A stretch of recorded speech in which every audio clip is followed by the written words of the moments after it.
चांद को छू लेने का दावा करने वाला इंसान थक गया। 10 करोड़ मशीनें हार गई। थलोट हादसे की लापता लाशों को उनकी मिट्टी से मिलाने की बारी अब प्रकृति की है। शवों की तलाश के सारे पैर पैंतरे विफल रहने पर अब प्रशासन भी ब्यास नदी द्वारा शवों को 20-25 दिनों में उगलने की दुहाई देकर सर्च ऑपरेशन में जुटे जवानों की संख्या न्यूनतम करने का फैसला ले चुका है। सुनार व साइट स्कैन लेडार यंत्रों को भी वापस भेजने पर विचार होने लगा है। दूसरी ओर पंडोह डैम से भी सामान्य रूप से पानी छोड़े जाने का निर्णय ले लिया गया है। लार्जी डैम से छोड़े गए पानी में बहे बीएनआर इंजीनियरिंग कॉलेज के छात्रों के शवों की तलाश अब प्रकृति की मेहरबानी पर ज्यादा निर्भर रहेगी।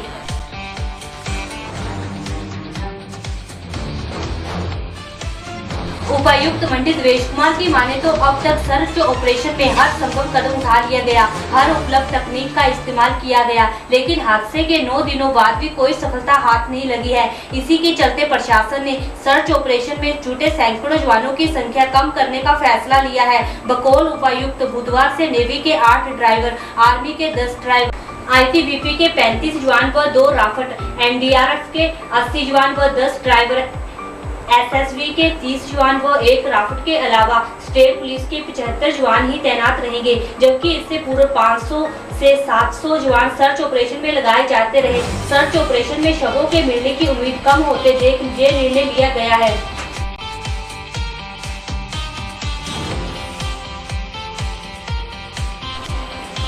हालांकि गेट को इस सीमा तक खडोले जाने से कोई शव डैम से बाहर की ओर नहीं बह सकता, लेकिन बावजूद इसके स्टेट पुलिस के जवान पंडोह डैम से आगे वाले क्षेत्र में नजर रखे हुए हैं। संबंधित थानों को भी अलर्ट कर दिया गया है, लेकिन इस सब प्रबंधों के बावजूद जिला प्रशासन को अब ये उम्मीद है कि 20-30 दिनों के भीतर नदी के भीतर से शव फूलकर बाहर आने लगेंगे, क्योंकि पहले हुए हादसों में भी ऐसा देखा गया है कि 20-30 दिनों बाद प्राकृतिक रूप से शव पानी के भीतर फूल जाते हैं और वजन कम हो जाने पर बाहर निकल आते हैं। ऐसे में जिला प्रशासन भी पूर्व के हादसों का हवाला देते हुए प्रकृति की ओर उम्मीद लगाए बैठा है।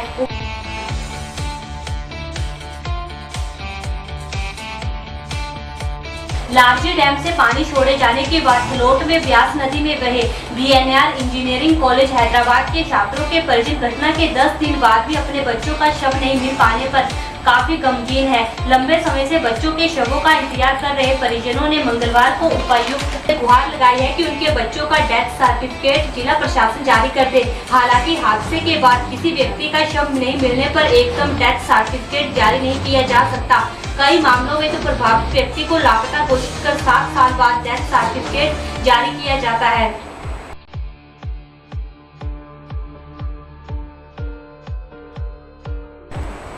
ऐसे में अभिभावकों द्वारा एकदम डेथ सर्टिफिकेट मांगने पर जिला प्रशासन ने भी इस संदर्भ में कानूनी प्रावधानों बारे स्वयं को अपडेट करने की तैयारी कर ली है। जिलाधीश मंडी देवेश कुमार ने बताया कि यदि कानूनी तौर पर संभव होगा तो इस हादसे में लापता छात्रों के परिजनों को उनके डेथ सर्टिफिकेट सौंप दिए जाएंगे।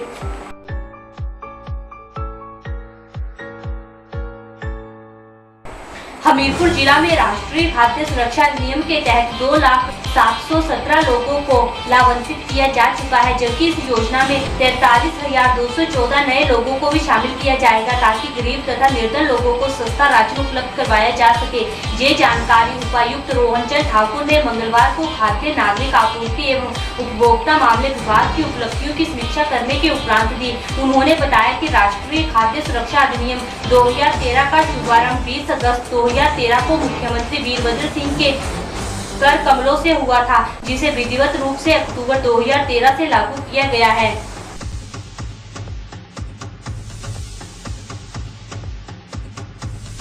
हमीरपुर में इस अधिनियम के तहत 47,162 परिवारों तथा 2,43,968 जनसंख्या को लाभान्वित करने का लक्ष्य निर्धारित किया गया है। अक्टूबर से मार्च 2014 तक इस योजना के तहत 37,924 क्विंटल गंदम तथा 28,799 क्विंटल चावल पात्र परिवारों को वितरित किए गए हैं।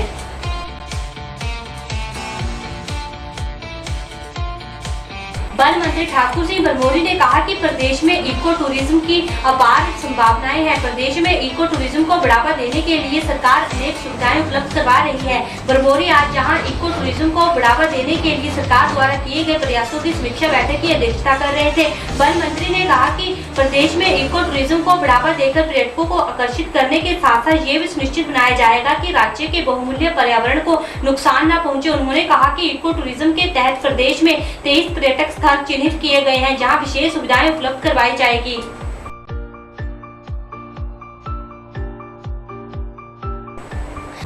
स्थानीय युवाओं को प्रशिक्षित करने के लिए कौशल विकास भत्ता योजना और मनरेगा जैसी योजनाओं से धनराशि उपलब्ध करवाने की संभावनाओं का पता लगाया जाएगा। भरमौरी ने इको टूरिज्म सर्किट तय करने की आवश्यकता पर भी बल दिया ताकि विभिन्न स्थानों पर पर्यटकों की आवाजाही सुनिश्चित बनाई जा सके। उन्होंने विभाग के अधिकारियों को इस संबंध में अपनी रिपोर्ट प्रस्तुत करने के निर्देश दिए।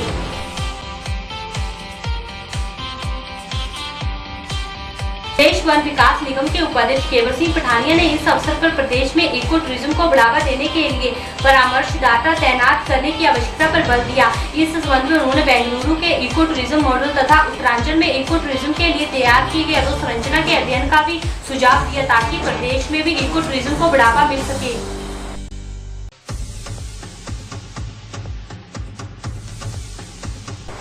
मुख्यमंत्री वीरभद्र सिंह ने काजा के सामुदायिक स्वास्थ्य केंद्र को 50 बिस्तरों के अस्पताल में स्तरोन्नत करने की घोषणा करते हुए कहा कि जहां आधुनिक उपकरण एवं मशीनें उपलब्ध करवाई जाएगी, अस्पताल में पर्याप्त स्टाफ या विशेषज्ञ चिकित्सक भी तैनात किए जाएंगे। इसके अतिरिक्त चिकित्सकों के लिए अस्पताल परिसर के समीप ही आवासीय सुविधा उपलब्ध करवाई जाएगी ताकि लोगों को हर समय चिकित्सा सुविधा उपलब्ध होने के साथ साथ चिकित्सक प्रदेश के जनजातीय एवं दूरदराज के क्षेत्रों में स्वेच्छा से अपनी सेवाएं देने के लिए तैयार हो सके।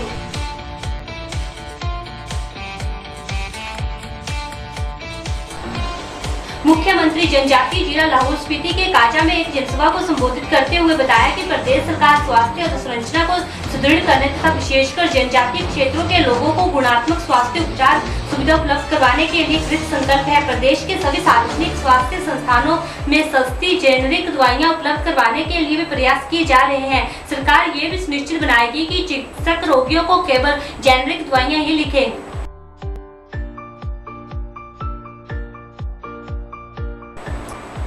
उन्होंने कहा कि जनजातीय क्षेत्रों के समग्र विकास एवं जहां के लोगों का कल्याण उनकी हमेशा प्राथमिकता रही है। उन्होंने कहा कि कांग्रेस सरकार ने काजा के रंगरीक में हवाई पट्टी के निर्माण के साथ साथ प्रदेश के अन्य हवाई पट्टियों के विस्तार का मामला उठाया है। उन्होंने कहा कि वे पुनः भारत सरकार के रंगरीक हवाई पट्टी के निर्माण का मामला उठाएंगे ताकि समूचे जनजातीय क्षेत्र में पर्यटन गतिविधियों को बढ़ावा मिल सके और जहाँ के लोगों को भी बेहतर सुविधा उपलब्ध हो सके।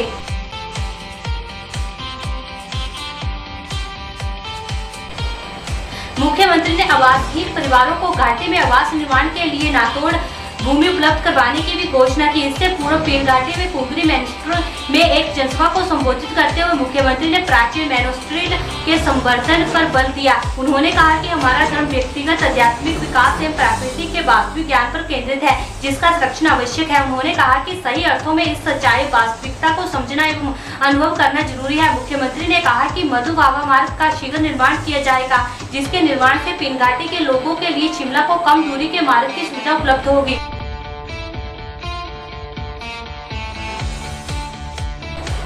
उद्योग सूचना एवं जनसंपर्क मंत्री मुकेश अग्निहोत्री आगामी 18 जून को प्रातः 10 बजे झाड़मजारी ईपीआईपी फेज 1 के कौशल विकास केंद्र में अधिकारियों के साथ बैठक करेंगे। मंत्री इसके बाद वह झाड़माजरी की कॉमन फैसिलिटी सेंटर में फार्मा उत्पाद प्रशिक्षण प्रयोगशाला का निरीक्षण करेंगे। मंडी झाड़माजरी में कामगार महिलाओं के हॉस्टल तथा 12:30 बजे झाड़माजरी के टिम्बर डिपो के नजदीक कामगार पुरुषों के हॉस्टल का निरीक्षण करेंगे।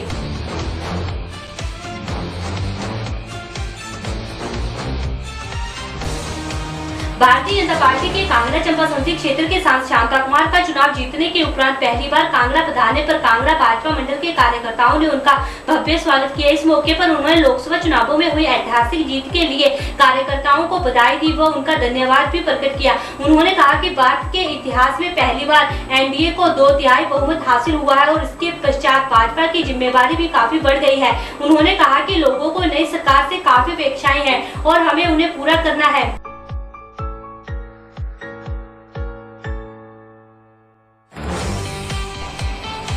उन्होंने कार्यकर्ताओं को एकजुटता का पाठ पढ़ाते हुए कहा कि आगामी विधानसभा चुनावों में भी कांग्रेस को खदेड़कर यहां पर भाजपा सरकार को काबिज करना है, जिसके लिए उन्हें कड़ी मेहनत और लगन की जरूरत है। उन्होंने लगभग 22 वर्षों से लंबित पड़े तहसील चौक पर बचत भवन के निर्माण हेतु 10 लाख रुपए देने की घोषणा भी की। उन्होंने कहा कि खलोट में हुई 24 छात्रों की मौत से कांग्रेस सरकार अपनी जिम्मेदारी से मुंह नहीं मोड़ सकती है। अगर जहां पर समय रहते सावधानियां नहीं बरती होती तो होनहार 24 इंजीनियरों को मौत के मुंह से बचाया जा सकता था।